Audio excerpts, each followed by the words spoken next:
은혜로 주신 것들이라는 제목으로 함께 은혜 나누겠습니다. 그 분석 심리학의 창시자인 카를 융은 인간의 외로움을 이렇게 정했어요. 이분이 여러분 최근에 많이 회자되는 그 MBTI에 관해서 많이 연구를 업적을 남기신 분이에요.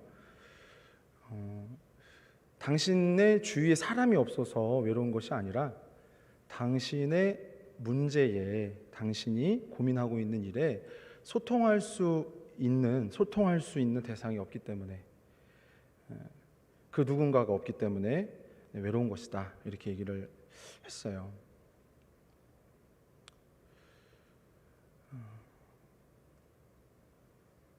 우리는 우리의 문제와 어떤 아픔을 얘기할 때 공감하는 대상을 만나거나 또 그러한 어떤 대화 가운데서 잠시 위로를 얻을 수 있어요. 왜냐하면 그 공감 그 자체, 그리고 그 동질감을 느끼는 그 순간 그러한 정서적인 유대감이 형성되기 때문이죠. 사실 그러나 그것은 진정한 어떤 해결이 되지 않기 때문에, 어떤 잠시의 위로이기 때문에 우리의 궁극적인 외로움에 대한 답은 될 수가 없죠. 지난 시간에 우리 시대의 한 정신, 개인주의를 우리가 살펴봤어요. 마가복음 1장 21절 이하의 가버나움 회당에서 그리스도가 그죠? 우리 어떤 영적인 불일치에 대한 얘기, 개인주의 시대에 대해서 율법을 듣는 곳인데 귀신 들린 사람이 있는 거죠. 그리고 그가 뭐라고 말하냐면, 나사렛 예수여, 우리가 당신과 무슨 상관이 있나이까? 그것이 오늘날 우리 개인주의 시대의 정신과 일맥상통한다는 거죠.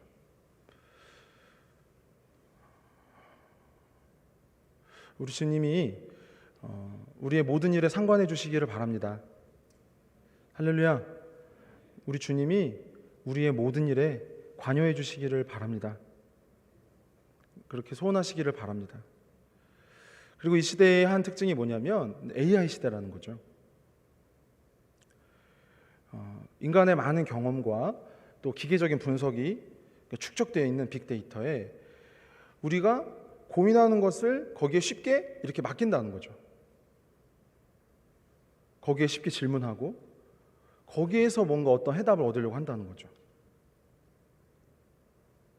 그러나 우리 영혼의 일에 대한 답을 줄 수 있겠을까? 줄 수 없다는 것이죠. AI 시대에서의 빅데이터는. 우리 영혼의 문제, 우리 내밀한 문제는 하나님만이 우리에게 말씀해 줄 수 있는 것이죠.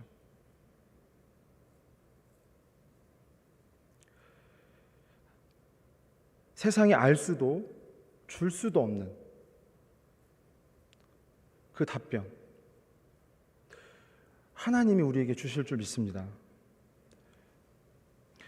참으로 역설적인 시대예요. 다양한 SNS를 통해서 빈번하게 소통하고 작은 세포에서부터 우주에게까지 방대한 지식이 열려 있지만 날로 우리의 외로움은, 소외감은 더해가죠.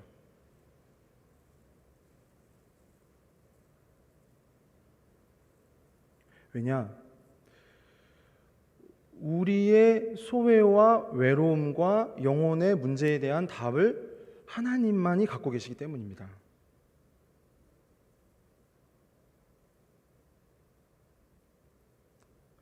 그 무엇도 그 하나님의 답변을, 그 말씀을 대신해 줄 수 없죠. 여러분, 이것을 믿으시기 바랍니다. 그래서 하나님을 떠난 이 세상에는 열등감, 패배감, 소외, 갈등, 허세, 위선이 넘쳐나는 거예요. 열등감, 패배감, 소외, 위선, 허세, 이런 것들이 주도하고 있죠.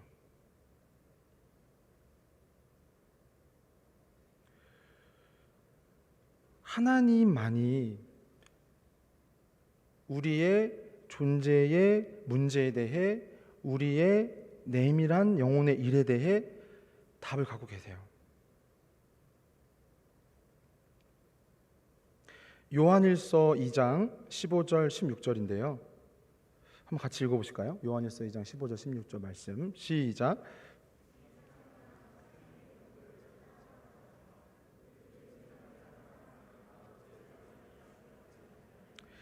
이는 세상에 있는 모든 것이 육신의 정욕과 안목의 정욕과 이생의 자랑이니 아버지께로부터 온 것이 아니요 세상으로부터 온 것이라.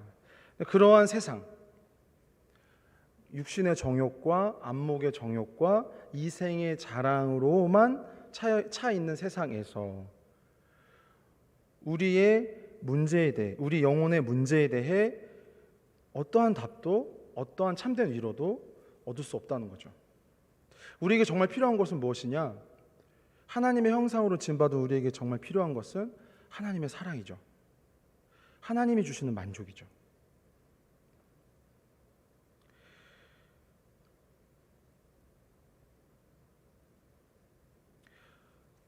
이 세상, 하나님을 떠난 이 세상이 힘쓰는 것은요, 영적인 일에 대해 무관심하게 만드는 거예요.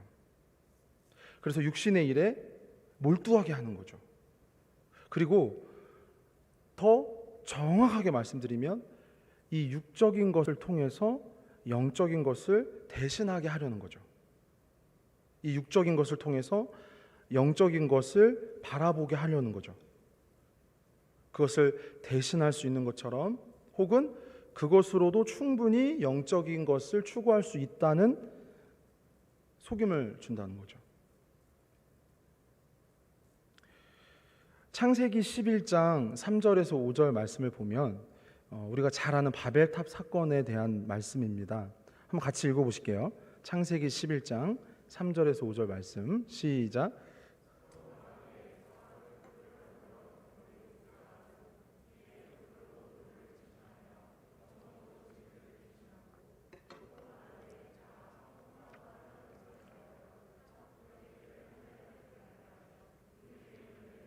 온 지면에 흩어짐을 면하자 하였더니 여호와께서 사람들이 건설하는 그 성읍과 탑을 보려고 내려오셨더라. 그러니까 이 바벨탑 사건이 무엇을 얘기하느냐? 하늘까지 탑을 만들어 보자는 거예요. 이거 무슨 얘기죠? 육신적인 방법을 가지고 영적인 것을 추구해 보자는 거죠. 그러한 대안이나 대신할 수 있는 것으로 삼아 보자는 거죠.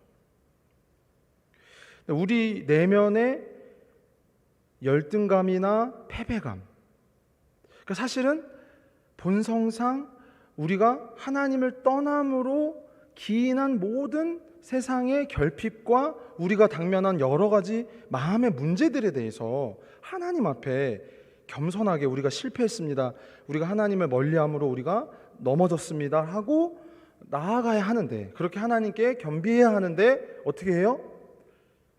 자신들의 그런 문명의 과학의 육신적인 것에 그런 것을 가지고 하나님을 향해 도전하고 하나님의 명령을 반하는 행동을 하는 것이죠.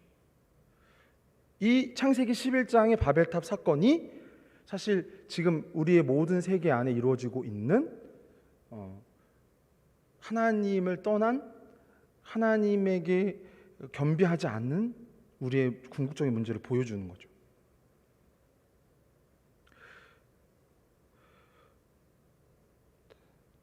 그런 마음에 평안이 있겠습니까? 그런 마음에 오히려 극도의 불안감과 소외감, 외로움만이 있겠죠. 성경을 통해 하나님이 우리 영혼에 대해 말씀해 주신 것을 귀 기울이며 예수 그리스도 안에서 하나님과 화목함으로 우리가 새로운 존재가 되어야 한다는 것, 하나님의 사랑으로 우리의 그 문제를 해결함 받을 수 있다는 것, 그렇게 믿고 나아가는 심령들이 되기를 바라요. 그리고 사랑하는 성도 여러분, 그 바벨탑을 쌓는 그 어떤 지식과 그 실력이 사실 하나님이 우리에게 주신 것이죠. 그것도 그것 또한.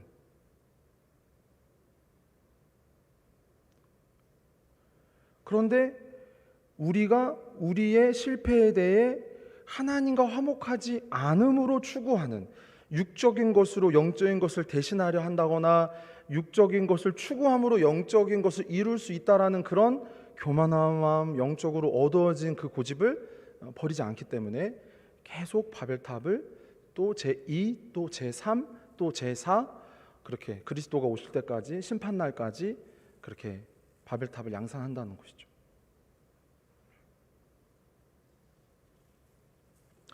그러니 우리에게는 그런 외로움이 떠나질 않는 거예요. 극도의 불안감과 소외감이 떠나지 않는 거예요.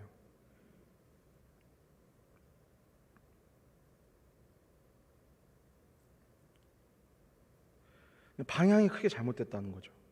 그런 방향으로 나아갈 수밖에 없는 그런 비참한 존재라는 거죠. 우리가 지금, 우리의 실존이. 호세아 2장 8절 한번 찾아볼게요.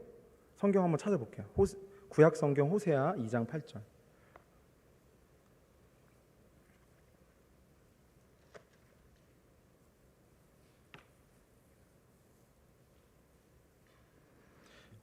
구약 1258면쯤에 있어요.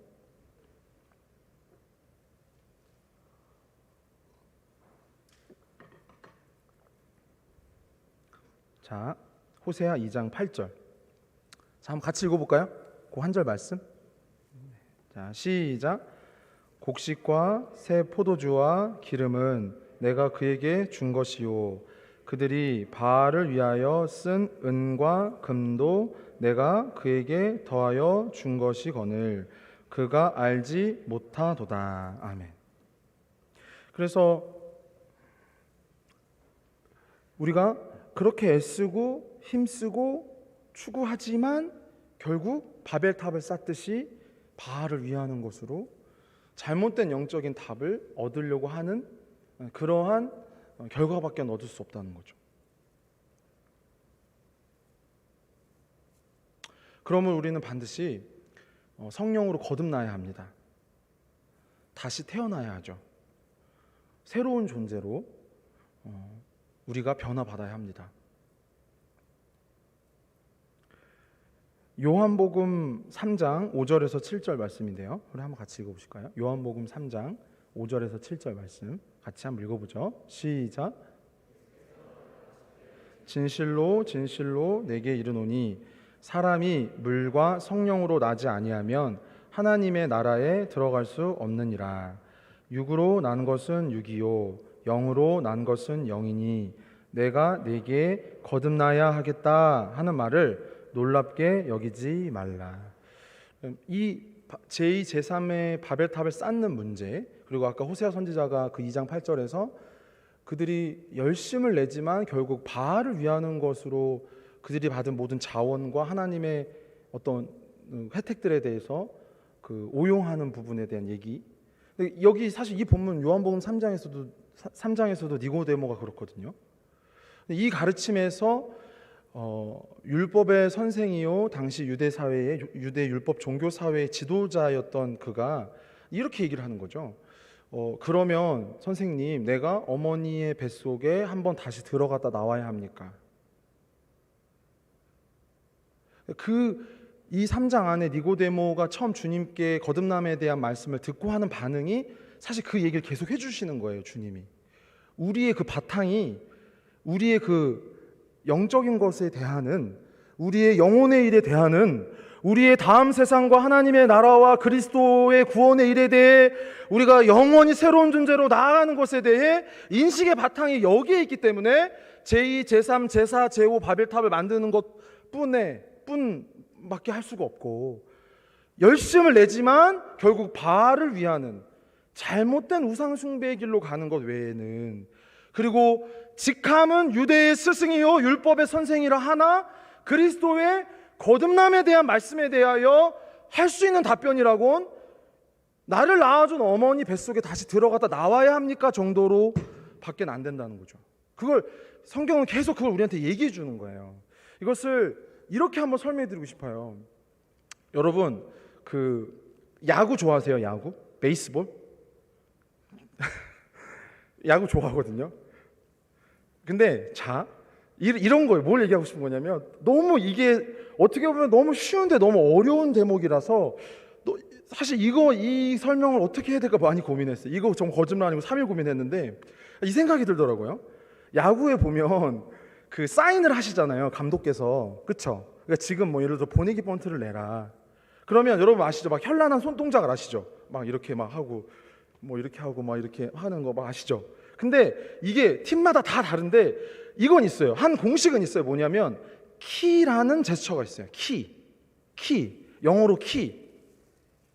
KEY. 열쇠. 그러니까 무슨 얘기냐면 딱 그 동작 다음에 것만 진짜예요. 그것만 진짜예요. 그거가 진짜 감독의 지시죠. 무슨 얘기냐?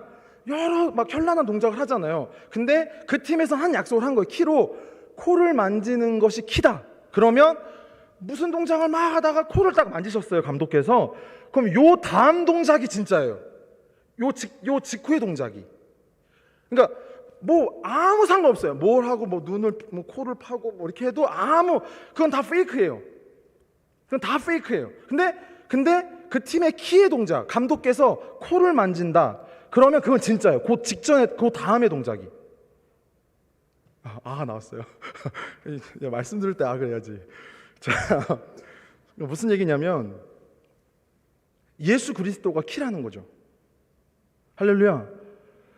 거듭남에 대하여 이제 우리가 이제 본론으로 들어왔는데 예수 그리스도가 키라는 거예요. 우리가 새로운 존재, 우리의 마음이 우리가 변화되는 것, 영생에 합당한 존재로 나아가는 그 키가 뭐냐? 예수 그리스도입니다. 그러니까 다른 모든 동작은 페이크가 될 수밖에 없어요. 전달되는 것도 페이크, 전달받는 것도 페이크. 그거가 어디 잘 나냐면은 로마서 1장에 잘 나타나요. 하나만 더 찾아볼게요. 로마서 1장.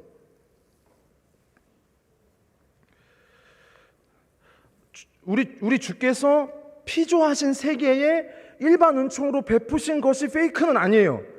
뭘 얘기한 거냐면 그걸로 우리 영혼이 새로워지거나 구원받는 참된 길은 될 수가 없다는 걸 얘기하는 거예요. 자, 무슨 얘기인지 볼게요. 자, 로마서 1장 20절. 신약 240면쯤에 있습니다. 로마서 1장 20절. 한번 교독해 볼게요. 찾으셨어요? 한번 교독해 볼게요. 창세로부터 그의 보이지 아니하는 것들 곧 그의 영원하신 능력과 신성이 그가 만드신 만물에 분명히 보여 알려졌나니 그러므로 그들이 핑계하지 못할지니라.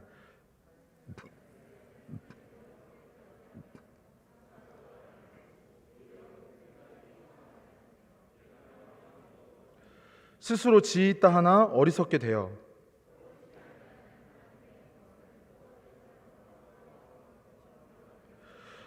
여러분 보십시오. 방금 로마서 1장 20절에 창세로부터 그의 보이지 않는 모든 것들이 그의 영광, 그의 능력과 신성을 나타내는 것이라고 했습니다. 근데 그것조차도 그것을 보는 그 하나님의 자녀들이, 이 땅의 사람들이 그것조차도 페이크로밖에 인식이 안 되는 거예요. 키가 없기 때문에. 키는 다시 말씀드려요. 예수 그리스도입니다. 자, 그럼 이렇게 한 성경만 더 찾아볼게요. 요한일서 4장 3절. 이걸 일부러 조금 화면으로 안 했어요. 조금 잘 주의해서 들으시라고 일부러 좀 찾아보려고 했어요. 일부러 그런 거예요. 요한일서 4장 3절.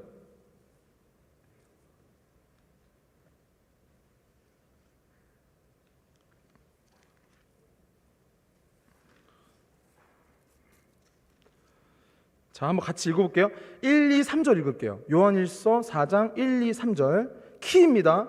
이것으로 우리는 거짓과 참, 구원과 심판, 축복과 저주가 갈리는 거죠. 모든 인식의 전환, 우리가 새롭게 태어나는 것, 영적으로 거듭나서 영생에 합당한 존재로 나아가는 것, 하나님 우리에게 모든 은혜로 주신 것들을 참되고 바르고 거룩하게 인식하여 그 나라와 그 영광과 그 이름과 그의 일을 위하여 나아갈 수 있도록 여는 키. 이거 모르면 거듭남도 모든 것도 우리에게 하나님의 향해 페이크가 될 수밖에 없다는 거죠. 자, 한번 읽어볼게요. 요한일서 4장 1절부터 3절 시작. 사랑하는 자들아, 영을 다 믿지 말고 오직 영들이 하나님께 속하였나 분별하라. 많은 거짓 선지자가 세상에 나왔습니다. 이로써 너희가 하나님의 영을 알지니 곧 예수 그리스도께서 육체로 오신 것을 시인하는 영마다 하나님께 속한 것이요 예수를 시인하지 아니하는 영마다 하나님께 속한 것이 아니니 이것이 곧 적 그리스도의 영이라. 오리라 한 말을 너희가 들었거니와 지금 벌써 세상에 있느니라. 아멘. 여러분, 우리가요 그리스도인입니다. 할렐루야. 우리가 그리스도인입니다. 예수 그리스도가 하나님의 아들이시고 그가 육체로 오신, 다시 말해 성육신하신 하나님의 아들이신 것을 믿습니다. 할렐루야.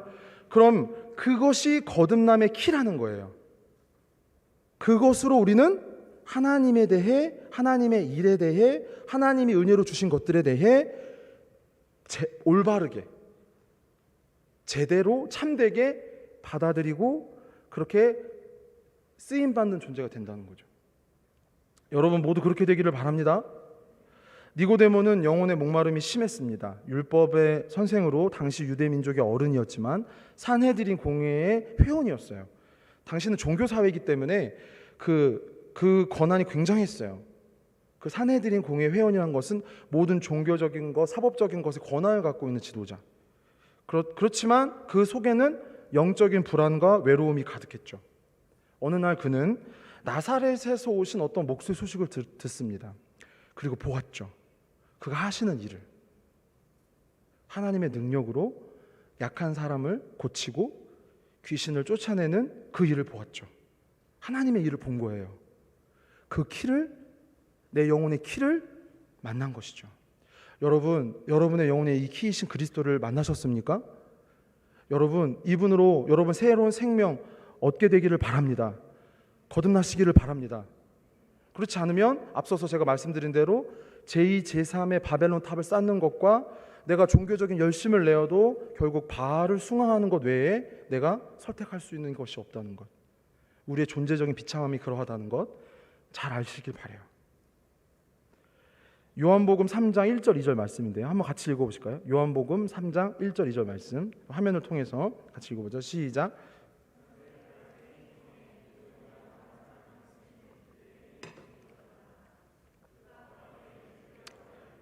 랍비여, 우리가 당신은 하나님께로부터 오신 선생인 줄 아나이다.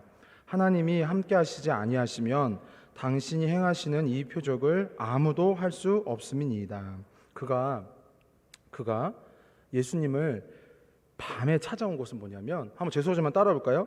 지난 삶과 새로운 삶 사이에 고뇌, 그걸 보여주는 거예요.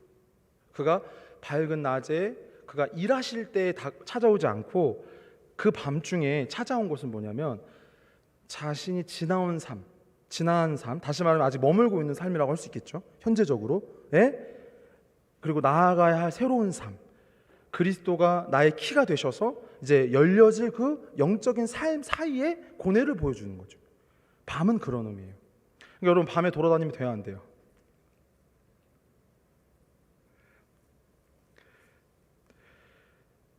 이 끝을 알 수 없는 외로움, 영적인 불안, 두려움, 소외.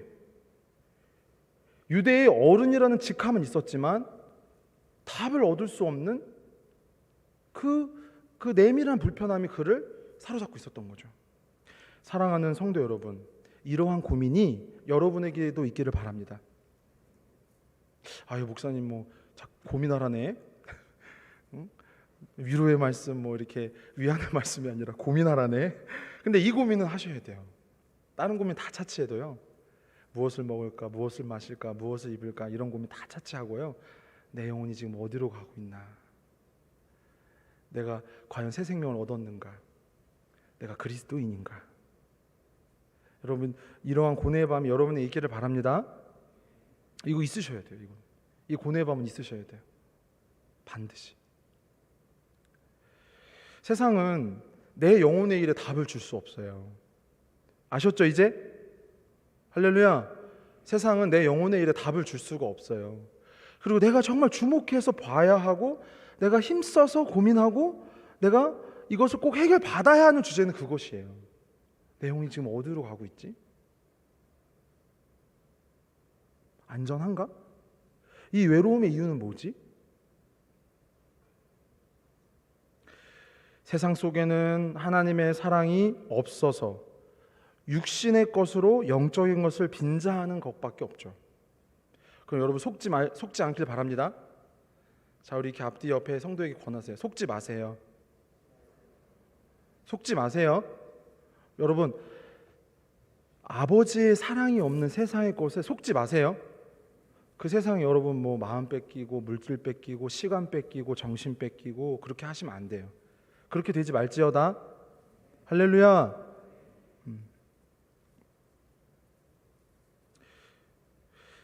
니고데모는 자신의 영혼이 사는 길로, 자신의 영혼이 새로운 생명을 얻는 길로, 다시 태어나는 길로 잡은 거예요. 그 길을 잡은 거죠.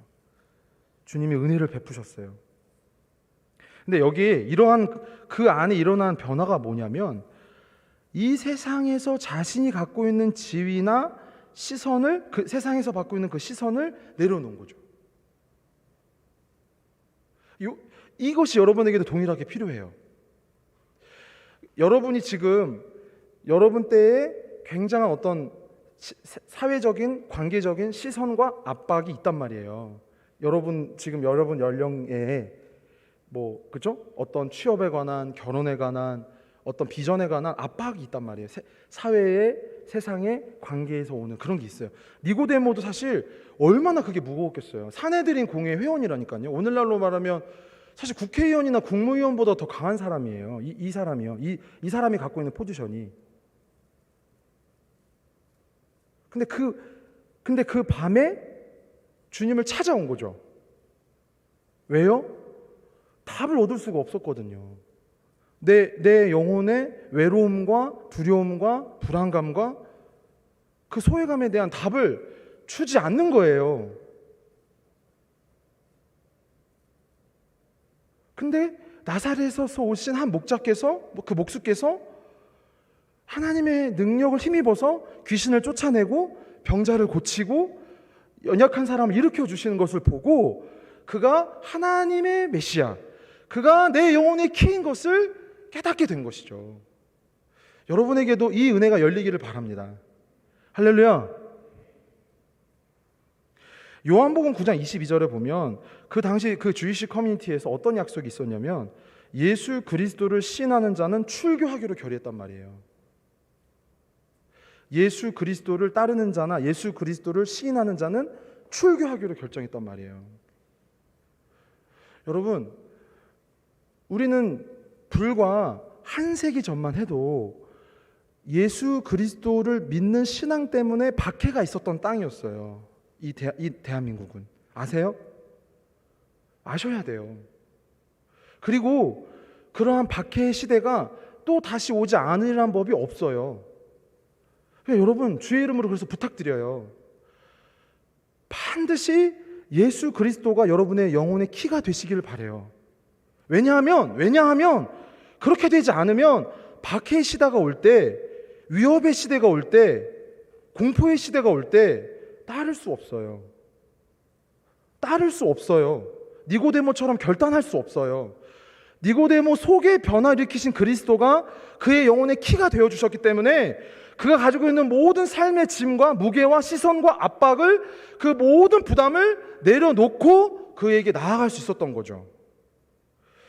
요한복음 21장 전체는 굉장히 흥미롭게 니고데모의 변화를 드라마틱하게 얘기해줘요. 중간에 어떤 일도 있었냐면 그 사내들인 공회가 소집됐을 때 예수 그리스도를 잡기로 결의하는 자리에서 니고데모가 발언을 해요. 예수님을 위하는 발언을 해요. 우리 율법에 그 당사자에 대한 그 고변에 관한 답변을 듣지 않고 고발하는 것이 합당하냐라는 예수님을 두둔하는 말을 해요. 그 컨실 안에서. 왜 그가 그렇게 된 줄 알아요? 왜 그 밤에 주님께 나온 줄 알아요? 그리고 결국에는 주님 그 죽으시는 장례를 치른 데에 쓰임받는 존재가 돼요. 할렐루야. 사도들은 다 도망갔는데. 이런 거예요. 여러분, 엘리야가 주께 그 당시 바알에게 무릎 꿇고 우상 숭배하는 것에 대한 이스라엘의 문제를 막 탄원했을 때 주님 뭐라고 말씀하세요? 내가 바알에게 무릎 꿇지 않고 입 맞추지도 않은 3,000명을 남겨두었다. 할렐루야. 할렐루야. 거듭남의 비밀이에요. 거듭남의 비밀이라니까요.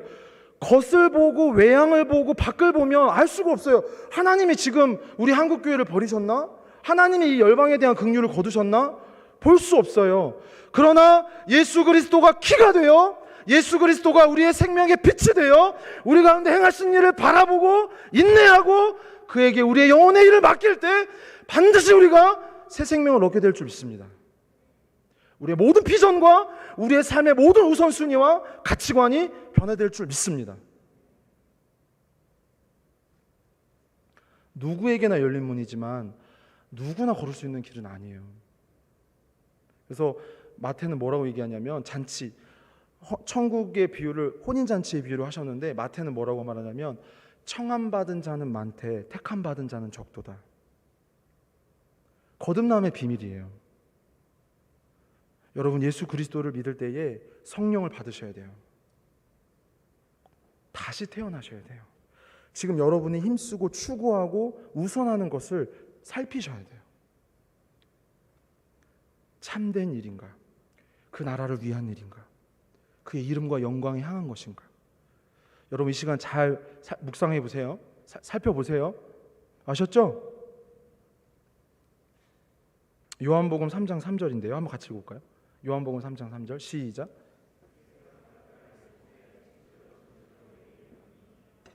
거듭나지 아니하면 하나님의 나라를 볼 수 없느니라. 그러면 우리는 이제 뭐예요? 하나님 나라를 위한 자들로 구별돼야 한다는 거죠.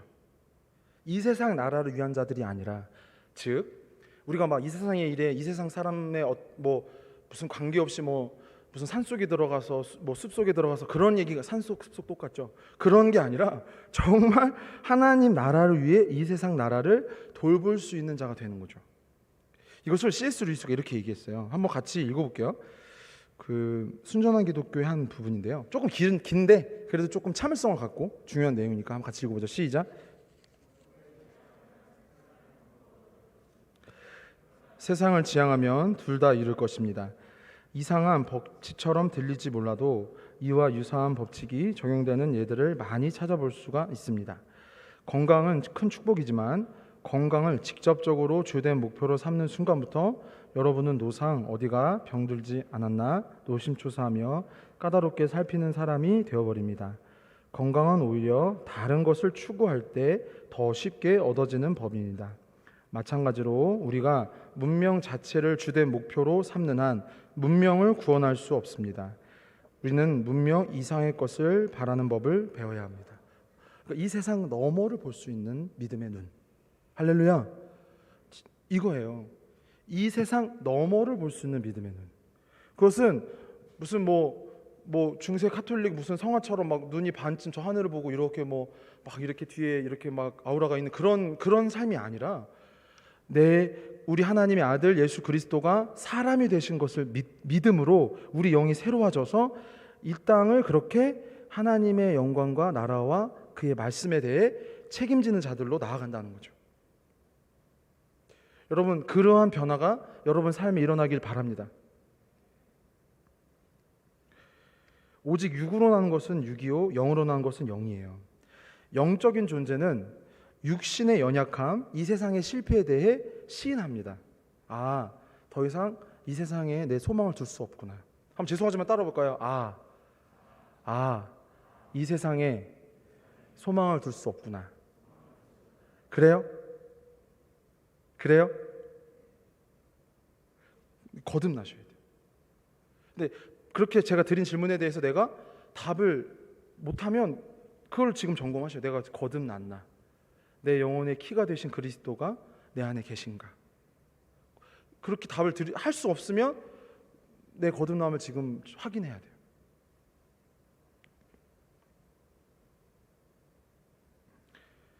그 다음 장, 이 3장에 등장하는 니고데모 다음 장에 나오는 사마리아 여인에 대해서 주님 이렇게 말씀하시잖아요. 지난 시간에 본 건데 한번 다시 볼까요? 요한복음 4장 13절에서 14절 시작.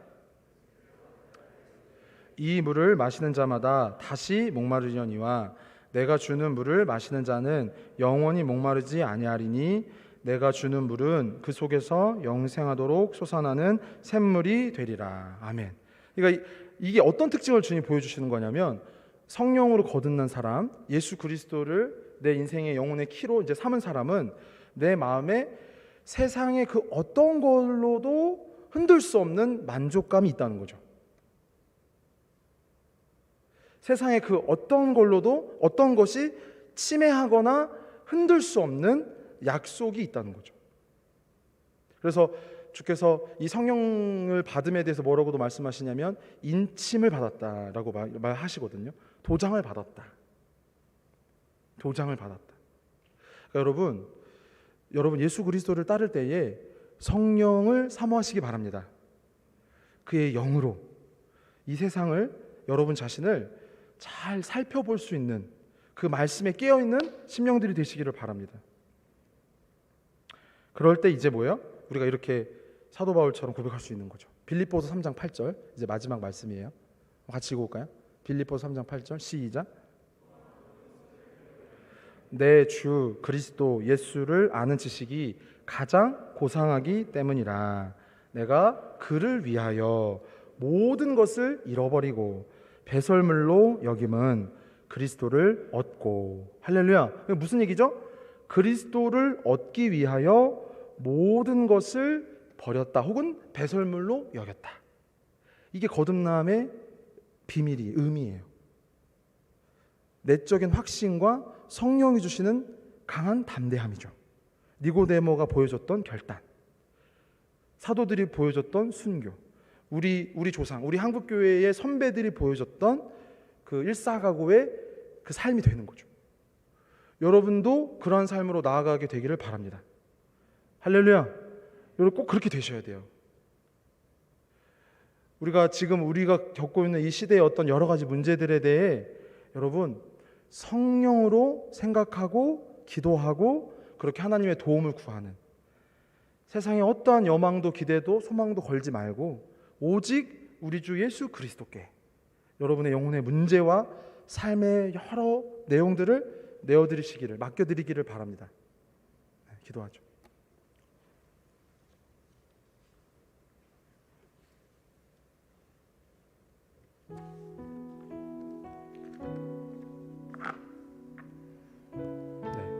내 삶은 누구의 것?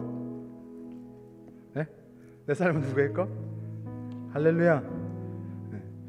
그게 인침을 받았기 때문에 주저함 없이 그 밤에 그리스도를 찾아갔던 니고데모처럼 막 예수님에 대해서 나쁜 말, 막 비방하는 말 할 때 아니야, 그분은 그런 분이 아니셔 라고 말할 수 있는 용기.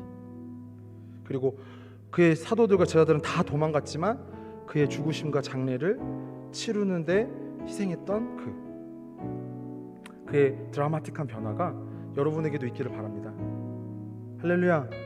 막 이렇게 얘기한 이런 말씀에서 막 이렇게 막 떨리지 않아요? 그게 사실 진정한 사랑이거든요. 그게 진짜 내 영혼을 살리는 사랑이거든요. 사실 다 다른 것은 그 키가 아니기 때문에 페이크예요. 내 삶은 주의 것.